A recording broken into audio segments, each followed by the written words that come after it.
नमस्ते दोस्तों। मैं आपका मित्र निखिल प्रसाद आप सभी लोगों का स्वागत करता हूं अपनी एक और नई वीडियो में।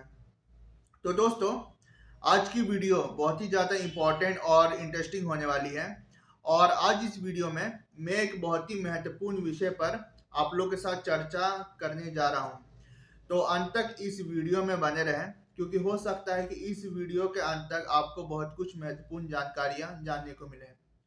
तो दोस्तों, आज मैं हम हकलाने वालों के बारे में कुछ ऐसी बातें बताऊंगा जिस समस्या से हम लोग काफी वर्षों से जूझ रहे हैं, पर शायद कहीं ना कहीं हमें भी इसके बारे में मालूम नहीं है कि हम हमें यह समस्या है। और इस समस्या का जो लिंक है कहीं ना कहीं हमारे स्टैमरिंग इशू से भी है ना।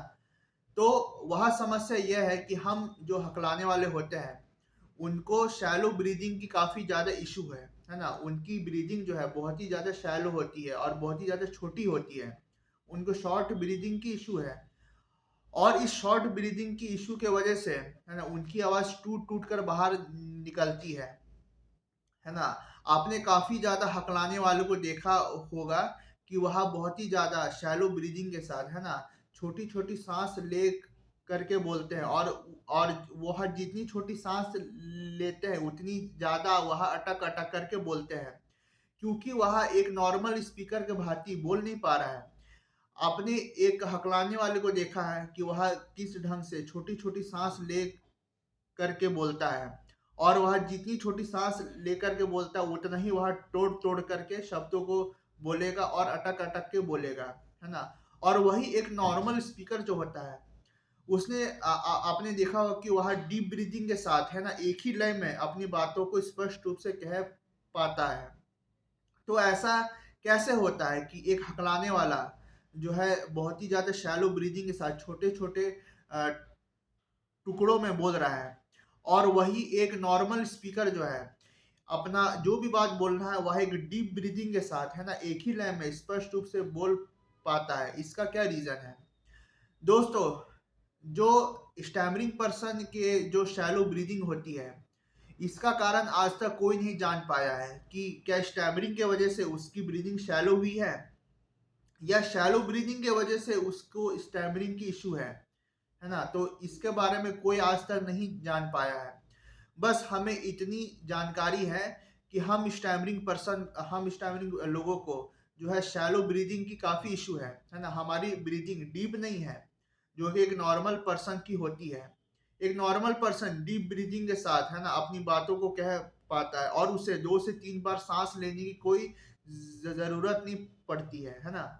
आपने कई बार देखा होगा कि अगर कोई बहुत ज़्यादा हकला रहा है तो सामने वाला कहता है कि भाई तू आराम से बोल ले, तू सांस ले करके धीरे धीरे तोड़ तोड़ के बोल ले, है ना।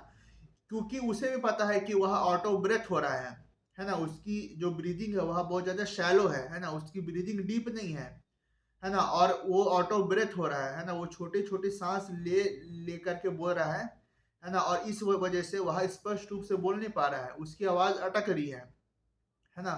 और सामने वाले को लग रहा है कि वह ऑटो ब्रेथ हो रहा है और उसके उसको बोलते बोलते बहुत ज़्यादा थकान महसूस हो रही है।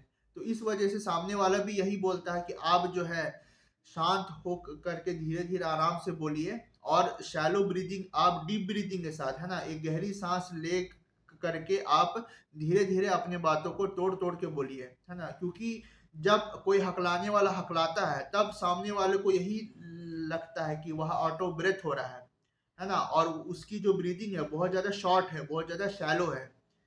ठीक है, तो यही रीज़न है कि सामने वाले से उसे यह एडवाइस मिलता है कि वह डीप ब्रीदिंग के साथ बोले, है ना। भले वह धीरे धीरे बोले पर कुछ भी बोले तो गहरी सांस ले करके आराम से बोले, है ना। क्योंकि अगर देख लीजिए कि मैं स्ट्रगल कर रहा हूँ तो मेरी सांस उतनी ही छोटी हो रही है, छोटी पड़ रही है। और जितनी मेरी सांस छोटी पड़ेगी मुझे दोबारा सांस लेने की ज़रूरत पड़ेगी, है ना। दोबारा से सांस लूंगा, दोबारा से अटकूंगा, दोबारा से सांस लूंगा, दोबारा से अटकूंगा। ठीक है, तो मुझे बोलते बोलते काफ़ी थकान महसूस होगी, है ना। और सामने वाले को भी अच्छे से समझ में नहीं आ पाएगा। तो इसका जो लिंक है कहीं ना कहीं हमारी स्टैमिनिंग इशू इशू से होती है ना।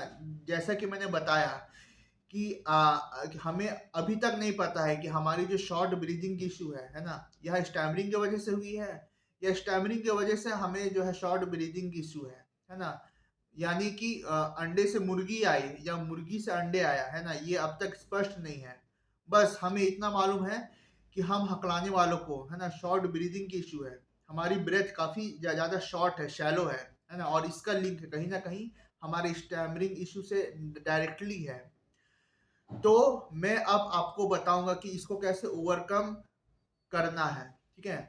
तो जब मैं काफ़ी डॉक्टर से कंसल्टेशन ले रहा था तो उन डॉक्टर से मुझे एक बात सीखने को मिली, और वह बात सीखने को मिली कि हमें अपनी ब्रीदिंग पर काम करने की ज़रूरत है ना। जब तक हम अपनी ब्रीदिंग पर काम नहीं करेंगे तब तक हमारा बोलने का पैटर्न है वह इम्प्रूव नहीं हो पाएगा। तो मैं आपको बताऊंगा कि एक ऐसी एक्सरसाइज जो कि बहुत ही ज़्यादा बेनिफिशियल है ना, और वह मैंने सीखी एक डॉक्टर से, और वह है ब्रेथ होल्डिंग एक्सरसाइज। इस ब्रेथ होल्डिंग एक्सरसाइज में क्या होता है कि आप अपने एक नॉस्ट्रिल से है ना धीरे धीरे सांस को भरते हैं अपने लंग्स में, और फिर आप जितना उस सांस को होल्ड कर सकते हैं आपको उतना होल्ड करके रखना है उस एयर को अपने लंग्स में। फिर आप जितने देर तक होल्ड कर सकेंगे, मान लीजिए कि 30 सेकेंड, 45 सेकेंड, 1 मिनट है ना, जितना देर भी आप होल्ड करके रख सकेंगे आप रख लीजिए उस ब्रेथ को, और फिर धीरे धीरे आप अदर नॉस्ट्रिल से आप उस सांस को छोड़िए, है ना।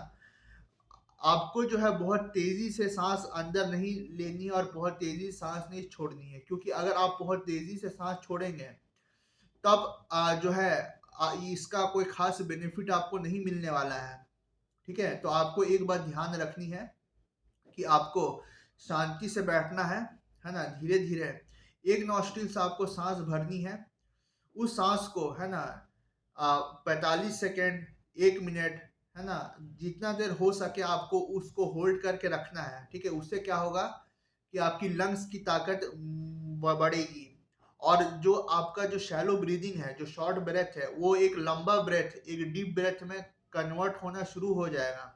और जब वह एक लंबा ब्रेथ आप मतलब ले पाएंगे बोलते हुए, तब आपको कम जो है स्टैमरिंग इशू होगी, और आपको कम थकान महसूस होगी, और सामने वाले को यह नहीं लगेगा कि आप आउट ऑफ ब्रेथ हो रहे हो, है ना। आप कम से कम अपनी बात को कंप्लीट कर पाओगे, है ना, और आधा अधूरा बीच में आपको छोड़ने की कोई ज़रूरत नहीं पड़ेगी, ठीक है। तो अब मैं आपको इसका डिमॉन्स्ट्रेशन दूंगा कि इसको कैसे कैसे करके इसको आपको रोज करना है। तो पहले आपको सांस लेनी है एक नॉस्ट्रिल से,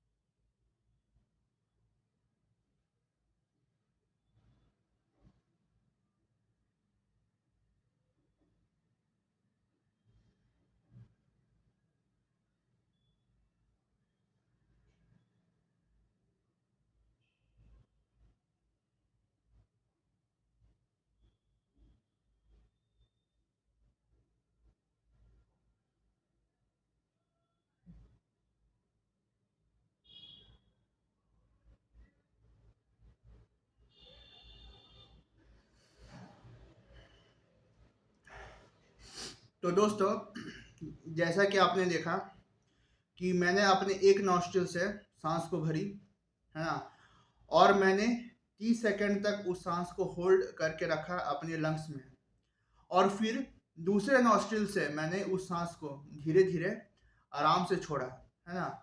आपको यह बात ध्यान रखनी है कि सांस लेने की जो आपकी स्पीड है और सांस छोड़ने की स्पीड है वह एक कंट्रोल में होनी चाहिए, है ना। वह बहुत ज़्यादा तेज़ बहुत ज़्यादा फास्ट नहीं होनी चाहिए, क्योंकि बहुत ज़्यादा फास्ट होगी तो आपकी सांसें बहुत जल्दी जल्दी आप लेंगे और बहुत जल्दी जल्दी आप छोड़ेंगे, है ना, तो फिर से आपकी स्पीड बहुत ज़्यादा बढ़ जाएगी, है ना। तो आपको आपको दो बातें सीखनी है कि कैसे धीरे धीरे करके सांस को लेना है, कैसे धीरे धीरे अपना ब्रेथ को छोड़ना है, और आपको अपनी जो ब्रीदिंग है उस पर भी आपको काम करना है, और अपनी जो शैलो ब्रीदिंग है उसको डीप ब्रीदिंग में बदलना है, ठीक है। जब आपकी शैलो ब्रीदिंग डीप ब्रीदिंग में बदल जाएगी तब आप देखेंगे कि आपको बहुत ज़्यादा कम इशू हो रहा है ना। आप बोलते बोलते बहुत ज़्यादा हकलाने रहे, और आपको ब्रेथ और आप आउट ऑफ ब्रेथ भी नहीं हो रहे हैं, बल्कि आप एक लय में, है ना, डीप ब्रीदिंग के साथ एक ही लय में आराम से अपनी बातों को स्पष्ट रूप से कह पा रहे हैं। तो दोस्तों, आपको सुबह उठ उठ करके इसको कम से कम 10 से 11 बार प्रैक्टिस करनी है। अगर आपको, है ना, बहुत ज़्यादा शैलो ब्रीदिंग की इशू है ना, और बहुत ज़्यादा सीवियर स्टैमरिंग की इशू है, तब मैं उन भाई बहनों के लिए यह रिकमेंड करूँगा, है ना, क्योंकि उनको इमीडिएट हेल्प की आवश्यकता है ना। जो लोग को बहुत ज़्यादा सीवियर इशू नहीं है, यह उनके लिए भी बहुत ज़्यादा हेल्पफुल होगी, है ना। पर जिन लोगों को बहुत ज़्यादा सीवियर स्टैमरिंग इशू है, तो उन लोगों के लिए यह बहुत ज़्यादा बेनिफिशियल है। आप इसको डेली बेसिस पर करिए, और आप देखेंगे कि आपकी जो शैलो ब्रीदिंग है ना, बहुत ज़्यादा जो आपको बोलते बोलते ब्रेथलेसनेस हो रही है, वह बहुत हद तक कम हो जाएगी, और आप आराम से अच्छे से अपनी बातों को कह पाएंगे। तो दोस्तों, बस मैं इस वीडियो का अंत करना चाहूँगा।